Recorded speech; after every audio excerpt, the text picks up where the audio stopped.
오늘은 기분 좋게 주도 섹터 공략 한번 시작해 보도록 하겠습니다. 매주 목요일 이 시간은 KB증권 프라임클럽 민재기 팀장님과 함께하고 있습니다. 안녕하세요. 네, 안녕하세요. 네.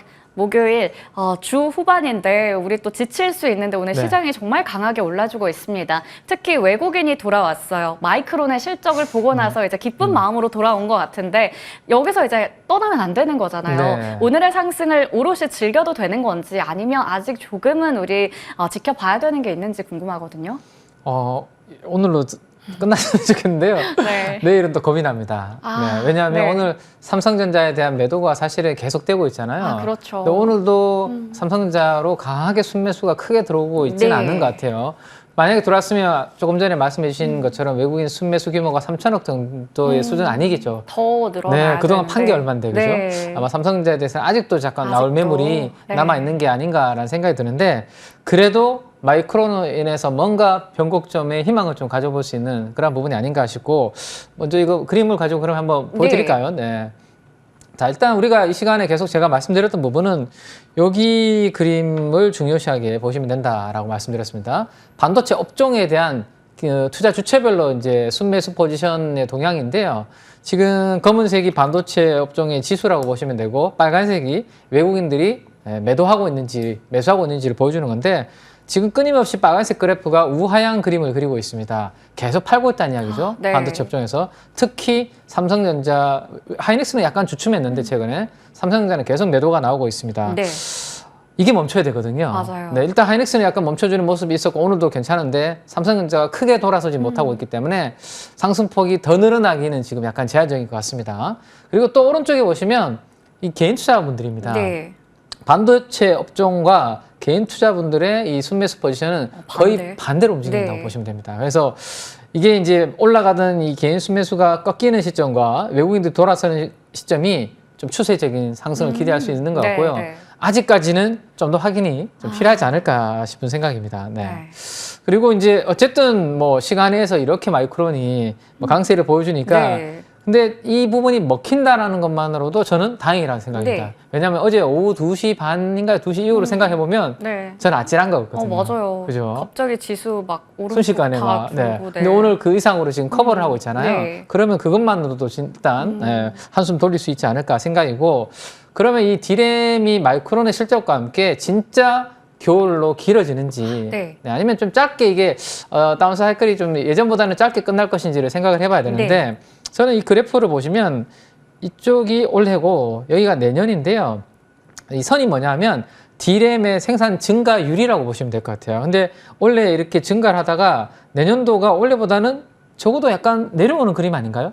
그러면 생산 증가율은 내년도가 그렇게 크지 않다라는 것을 볼 수 있을 것 같고, 뒤에는 이게 뭐냐면요. 우리 메모리 3사가 삼성, 하이닉스, 마이크론이잖아요. 마이크론 이 3사가 우리 둥그런 웨이퍼 있죠. 이 웨이퍼 캐파를 얼마나 뭐 많이 늘리고 줄이는지를 가지고 오는 건데, 올해 대비해서 작년 대비해서 올해 약간 성장하다가 내년도에는 마이너스 10%로 웨이퍼 캐파는 그렇게 늘어나는 거 아니거든요.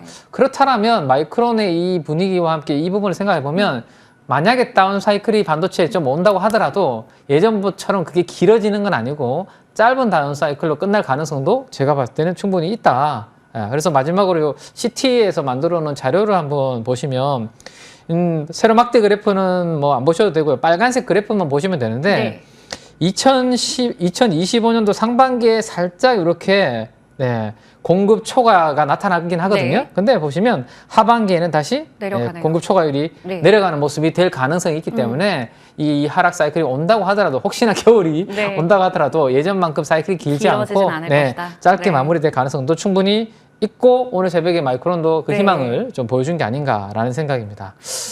IT 투톱에 대해서 그렇다면 이제 또 탄탄히 좀 전략을 세워봐야 될 텐데 일단 시장에서 걱정했던 것과 달리 좀 공급 과잉에 대한 논란은 어느 정도 잠재워진 것 같습니다. 그러면 이제는 우리의 눈은 자연스럽게 IT 투톱의 실적으로 갈 텐데 10월 첫째 주에 또 삼성전자 실적 이슈 있잖아요. 그럼 그게 하나의 또 변수가 될까요? 되죠. 네. 마이크론이 일단은 포문을 열었기 때문에 혹시라도 지금 삼성전자와 SK 하이닉스의 3분기 실적에 대한 영업이익 추정치가 우하향으로 약간 꺾이고 있거든요. 그 네. 부분이 먼저 반영이 돼서 최근에 30-40%씩 네. 빠진 거거든요. 네, 근데 네. 우려한 것보다 시장은 그러면 돼요. 항상 걱정한 것보다 선방만 해도 맞아요. 돼요. 네, 그러면 주가는 많이 빠졌기 때문에 기술적 반등은 나올 수 있는 그런 부분들이 네. 되기 때문에 저는 마이크론이 일단은 분위기를 바닥을 잡아줬고 10월에 나오는 삼성전자와 뭐 SK하이닉스가 예상했던 것보다 선방하는 것만 보여줘도 네. 충분히 지금 가격대는 단기적으로 악재들이 너무 과하게 반영돼서 주가는 빠진 거거든요. 그럼 반등은 나올 수 있는 게 이 PBR이 예전부터 네. 제가 이 PBR을 한 번씩 보여드리고 있는데 네. 어제 기준으로 가장 낮은 수준까지 떨어졌습니다. 왜냐하면 네. 52주 어제 종가 기준으로 신저가였으니까요. 네. PBR 1.0배입니다. 자산가치 수준까지 지금 거의 떨어졌거든요. 네. 그러면 메모리 사이클이 과거에 불황일 때 이 삼성전자는 거의 1배 정도 수준이 바닥이었다라는 것을 감안하면 여기에서 조금만 선방해도 여기서 더 빠질 자리는 좀 제한적이지 않을까 네, 기대 네. 가져볼 수 있을 것 같고 SK하이닉스는 물론 2배 이상으로 많이 올랐기 때문에 네. 떨어져도 지금은 1.2배 정도까지 와 있는데요. 낙폭을 보시면 단기적으로 너무 낙폭이 과하죠. 그래서 충분히 오늘 한 9%의 상승은 뭐 이유가 있지 않나라고 말씀을 드릴 수 있을 건데 결론은 어쨌든 외국인들이 강하게 돌아와 줘야 됩니다. 네. 제가 이거를 아침 9시 54분 기준으로 캡처를 해놓은 건데요. 외국계 매도 창구보다는 매수가 많은 게 진짜 오래간만에 그래서 너무 근데 기뻐가지고. 유지가 안 됐죠. 그쵸. 네. 이게 아침보다 지금은 네. 조금 바뀌었죠. 근데 그래도 아침에 너무 기분이 좋아서 맞아요. 네. 중요하다. 이렇게 돼야 네. 된다라는 건데 오늘 살짝 아쉽고요. 하이닉스도 보시면 10배 정도가 네. 이상 많이 잡혔잖아요. 네. 이 그림만 돌아와 주면 충분히 단기 낙폭 과대한 상황에서 기술적으로 보시면 제 생각에는 이게 피보나치 되돌림이라고 하는 건데요. 네. 하락폭 대비해서 얼마 정도의 되돌림이 앞으로 나올지에 대해서 예측을 해볼 수 있는 건데 적어도 21선이 있는 여기에 이번 하락의 38.2% 정도의 되돌림입니다. 진짜 이 회사가 완전히 업황이 나락으로 가는 게 아니면 적어도 저 정도의 기술적 반등은 나올 수 있거든요. 그래서 저 구간을 한번 기대해 볼 수 있고 SK하이닉스는 지난번 8월 달에 빠졌다가 올라왔던 고점이죠. 여기 19만 원 정도가 되는 것 같은데요. 19만 원에서 20만 원 정도는 그래도 한번 트라이를 해볼 수 있는 기회는 좀 올 수 있지 않을까 정도의 부분을 가지고 대신 외국인 수급을 계속 좀 네. 지켜봐야 될 것 같습니다. 외국인들의 수급이 계속해서 이제 유지가 될 수 있을지 그거 제일 중요한 포인트가 될 것 같고 일정상으로 봤을 때는 삼성전자, SK하이닉스의 실적에 대한 부분 기대가 워낙에 낮아져 있으니까 그거 조금만 충족해줘도 조금만 넘어서도 사실 기술적 반등도 나올 수 있다라는 부분도 언급해 주셨습니다. 그 두 가지 요소를 체크해 보도록 하겠습니다. 자, 그러면 어제 시장에서 이제 또 하나의 큰 뉴스가 중국 증시 부양입니다. 190조 원 풀겠다라는 이야기 나오면서 워낙에 많이 소외돼 있었던 시클리컬 업종들이 환하게 좀 웃어줬어요. 이쪽도 무겁잖아요. 네, 그리고 무겁죠. 많이 빠졌고 시세가 이어질 수 있을 거라고 보세요? 사실 엄청 무거운 주식입니다. 네. 그냥 무거운 것 아니고 네. 제가 봤을 때는 그래서 이러한 시클리컬은 사실은 잘못 사이클을 타면 그건 1, 2년이 아니라 뭐 5년, 10년 기다리는 사이클도 네. 올 수도 있는 게 바로 이 시클리컬 업종인데 그래서 판단을 좀 잘 할 필요가 있을 것 같은데요. 네. 저는 개인적으로 말씀드리면 일단은 시클리컬을 우리가 막 요즘 테마가 되게 빠르게 순환매가 되고 있거든요. 그것을 네. 다 따라다니는 저는 어렵다고 생각됩니다. 그래서 예를 들어서입니다. 어제 같은 날 시클리컬이 움직일 때 네. 그동안 강했던 예를 들어서 뭐 제약바이오는 어제 사실 조정받는 그런 분위기였거든요. 네. 그래서 내가 이렇게 안 움직인 것들을 오래간만에 움직일 때 그 반등을 따라갈지 아니면 최근에 약간 주도주였는데 너무 올라서 강해서 내가 미처 따라잡지 못한 네. 것들이 오히려 다른 종목들이 움직일 때 좀 쉴 때 그때 나는 그들을 살 것인지 네. 좀 선택을 저는 하실 필요가 있을 것 같아요. 네. 선택과 집중이 그쵸. 중요한데 아. 그렇다면 지금 이 시클리컬 업종은 워낙에 밸류적으로 봤을 때는 부담은 없어 보이는데 그렇죠. 말씀해 주신 것처럼 잘못 탔다가 5년 이렇게 장기 투자가 되면 네, 힘들잖아요. 네. 그럼에도 불구하고 여기서 골라볼 종목이 있다고 보시는지 궁금하네요. 일단 그걸 판단하려면 중국의 경기가 진짜 돌아서는지에 대한 네. 판단을 해야 되는데 네. 이거 돈 풀긴 푸는데 네. 진짜 나중에 경기가 좋아질지는 나중에 가봐야 되는 그쵸. 문제죠. 네. 그래서 저는 오히려 시클리컬을 하려면 적어도 요 지표 정도는 보고 투자하시는 게 맞을 것 같은데 네. 우리가 PMI 지표라는 게 있습니다. 근데 중국에는 대표적으로 MBS PMI라는 게 있고 네. 차이신 PMI 뭐 크게 두 가지 정도로 우리가 나눠볼 수 있는데 왼쪽은 국영 기업들 중심으로 되어 있기 때문에 왼쪽이 내수 경기를 파악하는 데 필요한 PMI거든요. 네. 근데 지금 그래프가 어떤 정도 수준이 있죠? 상당히 많이 네. 빠져 있네요. 50이 네. 보통 기준입니다. 네. 그죠? 50 이상이면 경기가 좋아지는 네. 거고 지금은 여전히 안 좋은데 네. 이제 돈 푸는 거니까 이건 과거 데이터니까 앞으로 이게 만약에 이렇게 된다면 시클리컬이 추세적으로 올라갈 수 있겠죠. 근데 네. 이게 안 된다면 또 약간 기술적 반등 정도 나왔다가 멈칫할 가능성이 있다라는 네. 거죠. 그래서 시크릿컬은 앞으로 요 지표를 잘 보시는 게 봐야겠네요. 중요하다라는 거고. 그럼 이게 어렵다라면 적어도 이번에 중국 발표로 인해서 저는 좀 그래도 가능성이 있는 쪽은 이 원자재 상품 쪽은 네. 괜찮을 것 같아요. 불이나 뭐 네. 철광석 이런 쪽. 네네. 왜냐하면 돈을 푼다라는 거잖아요. 어쨌든. 근데 지금 미국도 금리 내리면서 약간 네. 돈을 약간 푸는 방향이고 유럽의 ECB도 금리 네. 내리고 돈 푸는 방향이죠. 그쵸. 그럼 돈이 저희들한테는 돈이 뭐 들어오진 않지만 네. 세상에 돈이 흔해진다라는 아, 거거든요. 네. 그러면 돈이 흔해지면 그 돈의 가치는 떨어질 것이고 네. 결국에는 물가가 아. 다시 꿈틀꿈틀 될 가능성이 네. 높습니다. 그러면 물가가 꿈틀댈 때 그 해지를 하려면 이러한 상품과 관련된 부분을 일부 내가 포트폴리오에 가지고 있으면 네. 해지가 될 수 있거든요.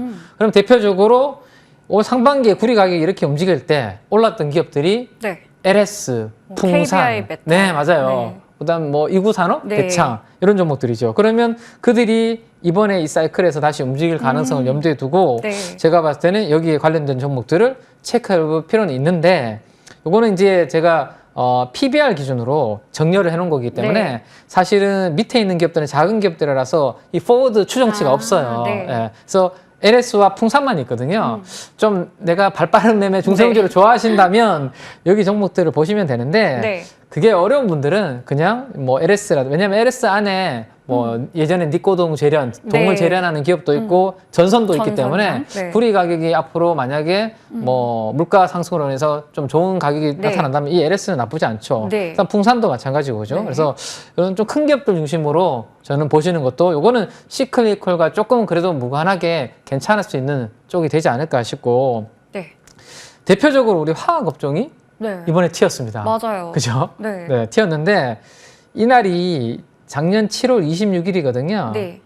2차 전지 외에 작년에 엄청 아, 고점 찍었던 날이 네, 주도 바로 할 네네 때. 그날입니다. 근데 화학 업종이 LG 화학도 있고 약간 2차 전지 성격이 있는 뭐 종목들이 SK 이노베이션. 네, 그때 같이 움직이는 바람에 저렇게 된 거거든요. 네, 네. 근데 고점 대비해서 지금 5,000포인트까지 떨어졌기 때문에 거의 반토막이 지금 네. 나 있기 때문에 단기적으로 많이 빠져 있다. 그리고 밸류에이션을 한번 보시면 역사적으로 보면 PBR 밴드 하단부에 있기 때문에 네. 사실은 크게 부담은 없는 위치는 맞거든요. 근데 이게 진짜 앞으로 이게 올라갈 것인지가 중요한데 이거를 판단하기에는 지금은 좀 이르다라는 아까 말씀드렸고 네. 대신에 중국에서 돈을 푸니까 경기 좋아질 수 있겠네라는 기대감으로 수급이 빈집에서 지금 약간 수급이 들어오다 보니까 네. 주가가 좀 가볍게 움직이는 거죠. 지금은 그런 구간이다 정도로 보시면 되고 대표적으로 우리 화학주가 롯데케미칼, 네. 뭐 대한유화, 금호석유, 네. PBR 한번 보세요. 여기 저평가. 0.2, 0.3 네. 뭐 다 안 좋거든요. 네. 그러니까 낮다라는 거죠. 네. 중국 때문에. 근데 이게 앞으로 0.4, 뭐 0.5만 가도 사실 50%, 100% 오르는 네. 겁니다. 그래서 그게 이제 가야 되는데 요거 가지고 한번 말씀드려보면 이해가 되실 것 같아요. NCC라고 있습니다. 나프타를 분해해가지고 네. 에틸렌을 뽑아내는 건데 여기에서 돈을 벌 때가 이 스프레드가 올라가는 구간 제가 빨간색으로 표시해놓은 구간이거든요. 그때는 대한유화가 이렇게 움직입니다. 같이. 네. 지금 보시면 그 빨간색 구간에서 같이 움직이죠. 근데 지금 오른쪽이 최근이잖아요. 아직까지 과거에 한 번씩 저렇게 스프레드가 상승했던 구간처럼 움직임이 별로 나타나진 없네요. 않고 있거든요. 저기를 확장해서 제가 그려봤는데 이렇게 내려와서 그냥 행보하고 있는 상황입니다. 네. 근데 중국이 경기가 진짜 좋아진다면 네. 장기적으로 이 스프레드가 이렇게 올라가고 대한유화와 롯데케미칼 같은 기업들의 주가도 같이 올라갈 수는 있을 텐데 네. 지금은 기대감으로 일단은 먼저 반응을 하고 있다라고 보시고 왜냐하면 PBR이 지금 보시는 것처럼 0.2배, 0.3배 밑에 저기 빠져 있으니까 그런 플레이가 있다 정도 보시고 네. 그러면 화학주 중에 그나마 지금 장사를 좀 잘하고 있는 회사는 누가 있냐? 아까 그 표에서 보시면 네. 2분기에 영업이 흑자가 난 기업이 2개가 있습니다. 오. 다 적자였는데 네. 바로 금호석유, 대한 국도화학이죠. 아, 국도화학이요? 국도화학 두 네. 개가 있었거든요. 근데 그 중에서도 금호석유는 어떠한 상황이냐? 고무 관련된 사업을 하고 있습니다. 지금 근데 왼쪽에서 보시는 것처럼 재고는요 감소하고 있고, 네. 지금 보시면 가격은 올라가고 있어요. 앞에 봤던 그런 스프레드랑 뭐 네. 좀 다르죠, 이 회사는. 네. 예, 그리고 이 고무가 주로 들어가는 게 타이어잖아요. 네. 타이어 가동률이 지금 좋은 상황입니다. 올라가죠. 네. 그리고 마지막으로 인도나 말레이시아 쪽에 천연 고무 가격이 올라가니까 네. 아마 인조 뭐 고무, 합성 고무 이쪽에 가격들도 좋고 수급이 중요합니다. 화학은. 네. 근데 지금 보시면 오른쪽에 보시면 회색이 수요고요. 이 진한 초록색이 공급이거든요. 네. 근데 공급 대비 수요가 수요가 높아요. 위에 있잖아요. 네, 네. 그래서 상대적으로 금호석유는 지금 흑자가 나고 있고 네. 그래도 나는 시클리컬 중에서 네, 화학주 네. 중에서 뭔가 고르고 싶다라고 하면 네. 나름대로 지금 업황이 그래도 괜찮고 숫자를 내고 있는 금호석유가 그래도 좀 대안으로 좀 편안한 후보군이 될 수 있지 않을까 이렇게 한번 말씀을 좀 드려볼 수 있을 것 같고 마지막으로 밸류에이션 한번 보시면 PBR 밴드도 역사적인 밴드 하단부까지 금호석유도 지금 떨어져 있기 때문에 꼭 꼭 고른다면 네, 꼭 고른다면 저는 아까 말씀드렸던 그 원자재 쪽이 더 네, 저는 네. 선호하긴 하는데 개인적으로 네. 만약에 화학주 중에서도 보신다면 좀 리스크가 덜한 쪽은 이쪽이 되지 않을까 정도 네. 한번 말씀드릴 수 있을 것 같아요. 네. 중국 쪽에서 이제 돈 풀기 하면서 앞으로 이제 따라와야 되는 게 경기 회복, 부양 쪽이 될 텐데 거기서 본다면 원자재에서는 LS나 풍산 같은 쪽 말씀해 주셨고요.